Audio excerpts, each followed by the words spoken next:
पारसनाथ उर्फ मारांग बुरु पारसनाथ पहाड़ी झारखंड राज्य के गिरिडीह जिला में स्थित है।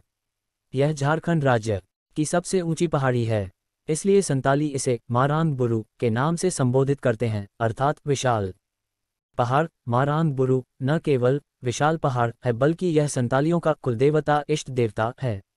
कोई भी धार्मिक कर्मकांड करने से पूर्व इसी का नाम आरंभ में लिया जाता है। अतः पारसनाथ उर्फ मारांग बुरु में इनका पवित्र स्थल जाहिर है। संताली यहाँ बैसाख मध्य अप्रैल में पूर्णिमा दिवस पर एक शिकार त्योहार भी मनाते हैं। देखा जाए तो संपूर्ण गिरिडीह जिला में एक भी जैनों के गांव नहीं है और आज जैन समाज के लोग दावा करते हैं कि पारसनाथ पहाड़ उनका है। वे यहाँ के मूल लोगों को पारसनाथ पहाड़ में स्थित उनका पूजा स्थल जाहिर में पूजा अर्चना नहीं करने दिया जा रहा है। उनके द्वारा लगाए साइन बोर्ड को उखाड़ कर फेंक दिया जा रहा है। उनको मांस मदिरा का अर्पण या सेवन नहीं करने दिया जा रहा है, जबकि समस्त जनजातियों में पशु पक्षियों का बलि या शिकार करना, मदिरा का सेवन तथा ईश्वर को अर्पण करना एक सामान्य बात है।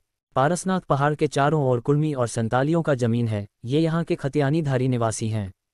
जैनियों ने इनके जल, जंगल और जमीनों पर जबरन अतिक्रमण कर CNT एक्ट का उल्लंघन किया है। यहाँ मंदिरों और भवनों का निर्माण कर इको सेंसिटिव जोन को ध्वस्त किया है, साथ ही जनजातियों का परंपराओं का तिरस्कार कर आहत किया है। मारांग बुरु केवल झारखंडियों का ही नहीं बल्कि प्रकृति की पूजा करने वाले समस्त लोगों का है।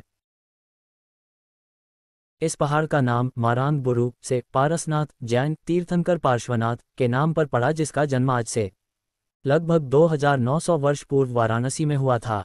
उन्होंने काशी में 83 दिन की कठोर तपस्या किया और पुंड्र, ताम्रलिप्त आदि अनेक देशों में उन्होंने भ्रमण किया।